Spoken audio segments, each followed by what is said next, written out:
राष्ट्रवादीचे उमेदवार या ठिकाणी पिछाडीवर असताना दिसत आहेत। एकंदरच जिल्हा परिषदेमध्ये प्रत्येक आमदार जो आहे तो आपला बालेकिल्ला साबूत ठेवण्याचा प्रयत्न जो या ठिकाणी झाला आहे आणि तशाच पद्धतीचा निकाल जो आहे तो समोर येताना दिसतोय।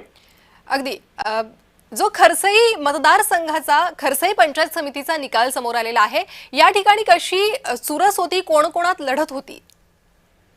खरं तर हा मतदारसंघ जो आहे तो आदिती तटकरे यांचा बालेकिल्ला समजला जातो आणि या ठिकाणी शिवसेनेचे दोन उमेदवार जे होते ते पराभूत झालेले आहेत आणि राष्ट्रवादी काँग्रेसचे अनिल बसवत आणि लहू म्हात्रे हे दोघं विजयी झालेले आहेत आणि त्यामुळे ही दिलासादायक बातमी राष्ट्रवादीसाठी आहे। जी अजयश, अधिक अपडेटसाठी तुमच्याकडे येत राहील। तुर्तास धन्यवाद या सविस्तर माहितीसाठी। छत्रपती संभाजीनगर मधून एक महत्त्वाची अपडेट आपल्यापर्यंत येते, त्यावर नजर टाकूया। पैठण नवगाव गटात शिवसेनेचे पोपट आवटे हे आघाडीवर आहेत। पैठण मधून ही अपडेट। पैठण चितेगाव गटात शिवसेनेचे कृष्णा गिधाने आघाडीवर आहे।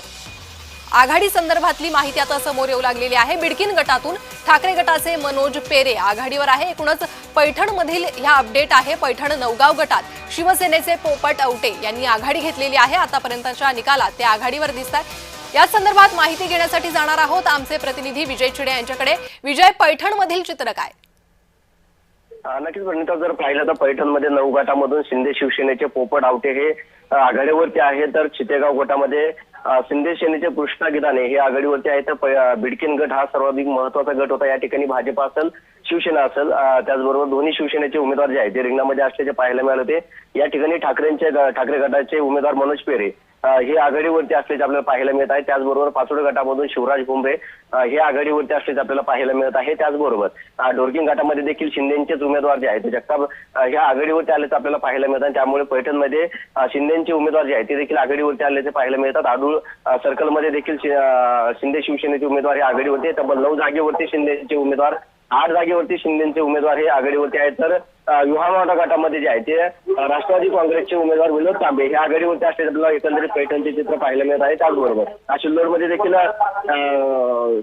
शिंदे गटाचे उमेदवार जे आहेत ते आघाडीवरती आहेत। त्याचबरोबर अजिंठा गटामध्ये जर पाहिलं तर शिंदेचे 1 जिल्हा परिषद उमेदवार आणि 2 पंचायत समितीचे उमेदवार असे 3 उमेदवार विजयी देखील झाल्याची आपल्याला माहिती मिळत आहे।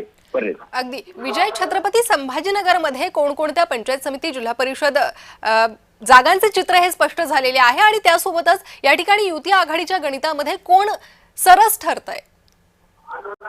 नक्की जर पाहिलं तर आतापर्यंत 5 ते 6 जागेचा निकाल जो आहे तो हाती आलेला आहे। तब्बल 2 जिल्हा परिषद गटाचा निकाल हाती आलेला आहे। यामध्ये शिंदेचे उमेदवार जे आहेत ते विजय झाल्याचे पाहायला मिळाले होते। त्याचबरोबर महायुतीचे भाजपाचे जे आहे ते 6 जागेवरती आघाडीवरती आहे, तर शिंदेचे 3 ठिकाणी आघाडीवरती आहे। त्याचबरोबर युतीचे